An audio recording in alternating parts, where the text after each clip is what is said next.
নবীজিও হাসরের ময়দানে উম্মতের আমল নামা নিজ চোখে দেখবে।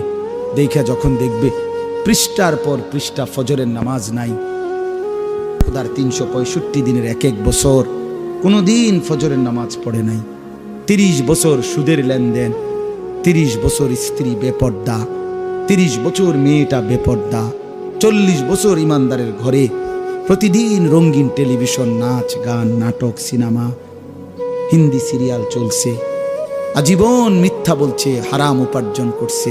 খোদার কসম, নবী এমন আমল নামা দেখা চোখের পানি ফেলে দিবে।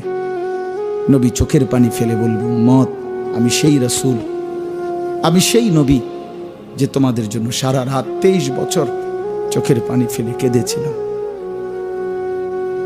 আমি এশার নামাজের পরে দাঁড়াইছি, ফজরের আজানের পূর্ব পর্যন্ত আমি চোখের পানি ফেলছি। আমি এক দাঁড়ানোতে উম্মত তোমাদের জন্য কাঁদছিলাম, আল্লাহর কাছে দোয়া করছিলাম। আমি সেই নবী তায়েফের পাথরের আঘাতে যে আমার সারা শরীর রক্তাক্ত করে ফেলেছি, আমার জুতা আমার পায়ের সাথে রক্তে জমাট বাইধা গেছিল। আমি সেই নবী যে ক্ষুধার কষ্টে পেটে 2টা পাথর বাঁধছিলাম। আমি সেই রাসূল যে উহুদের ময়দানে দান দান শহীদ করে রক্তাক্ত হয়ে বেহুশ হয়ে উহুদের ময়দানে পড়েছিলাম। আমি সেই রাসূল যার ঘরের চুলায় 3 মাস লাগাতার আমার বিবিদের কারো চুলায় আগুন জ্বলে নাই।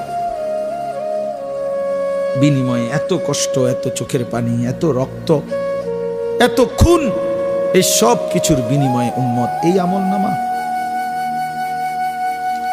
এটা আমি এটা দিয়ে আমার মালিকের সামনে শ্রেষ্ঠ নবীর শ্রেষ্ঠ উম্মতের আমল নামা হিসাবে আমি এটা কিভাবে পেশ করব? আমি এটা কেমনে দেখাবো মালিককে? আমি কেমনে বলবো আল্লাহর কাছে সুপারিশের কথা?